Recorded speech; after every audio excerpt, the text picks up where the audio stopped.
ভাবুন আপনি এমন এক শহরে আছেন যেখানে শ্বাস নেয়ায় মৃত্যু ডেকে আনতে পারে। দিল্লি, একটি শহর যেখানে এখন শ্বাস নেওয়া বিপজ্জনক। সম্প্রতি এখানকার বায়ুর গুণমান সূচক AQI বা এয়ার কোয়ালিটি ইন্ডেক্স ছাড়িয়েছে 1000-এরও বেশি। এই অবস্থায় মানুষ কিভাবে টিকে আছে? আর কেন দিল্লি এমন বিষাক্ত হয়ে উঠছে?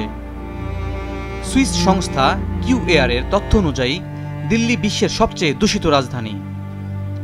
দিল্লিকে অনেক সময় গ্যাস চেম্বারও বলা হয়, বিশেষ করে শীতকালে যখন ধোঁয়াশা আর দূষণ একসঙ্গে মিশে যায়। সম্প্রতি গবেষণায় একটি মজার তথ্য উঠে এসেছে, যেখানে বলা হয়েছে দিল্লির বায়ুতে শ্বাস নেওয়া মানে প্রতিদিন 10 থেকে 20টি সিগারেট ধূমপানের সমান।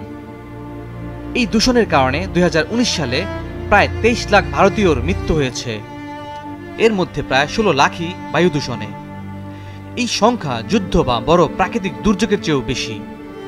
সুইস সংস্থা IQAR জানাচ্ছে দিল্লির বায়ুর গুণগত মান এমন অবস্থায় পৌঁছেছে যে এই শহরের বাতাসের মধ্যে PM2.5 কণার ঘনত্ব WHO এর নির্ধারিত নিরাপদ সীমার 123.4 গুণ বেশি। PM2.5 বা পার্টিকুলেট ম্যাটার 2.5 হচ্ছে পৃথিবীর সবচেয়ে ক্ষতিকর বাতাসের কণা, যা মানবদেহে প্রবেশ করে শ্বাসযন্ত্রের নানা মারাত্মক সমস্যা সৃষ্টি করতে পারে। এই ক্ষুদ্র কণাগুলি এতই ছোট যে আমাদের শরীরের গভীরে প্রবেশ করে ফুসফুস ও হৃদরোগের ঝুঁকি বাড়িয়ে দেয়। এখন প্রশ্ন, কি কারণে দিল্লির বাতাস এতটা বিষাক্ত হয়ে উঠল? এর পেছনে আছে কয়েকটি বড় কারণ।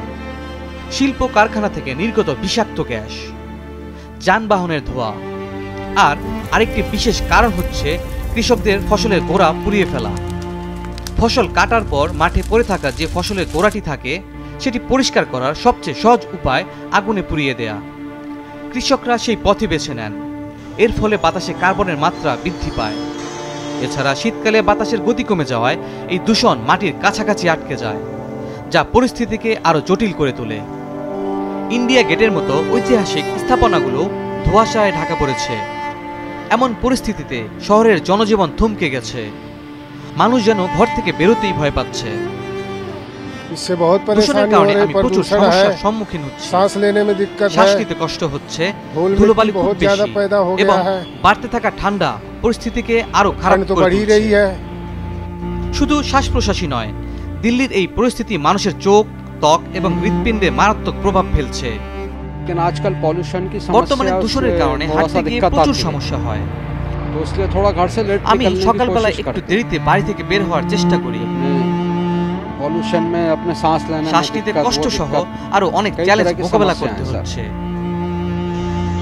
সরকার চেষ্টা করছে ধোঁয়া নিয়ন্ত্রণে আনতে। গাড়ির সংখ্যা কমানো, নির্মাণ কাজ সীমিত করা এবং ধুলোবালি কমানোর উদ্যোগ নেওয়া হয়েছে, কিন্তু এই পদক্ষেপ কি যথেষ্ট? এই দূষণের কারণে ভারতের প্রতিবেশী নেপাল ও বাংলাদেশও ঝুঁকিতে আছে। দিল্লির এই অবস্থা কেবল একটি শহরের গল্প নয়, এটি আমাদের জন্য একটি সতর্কবার্তা।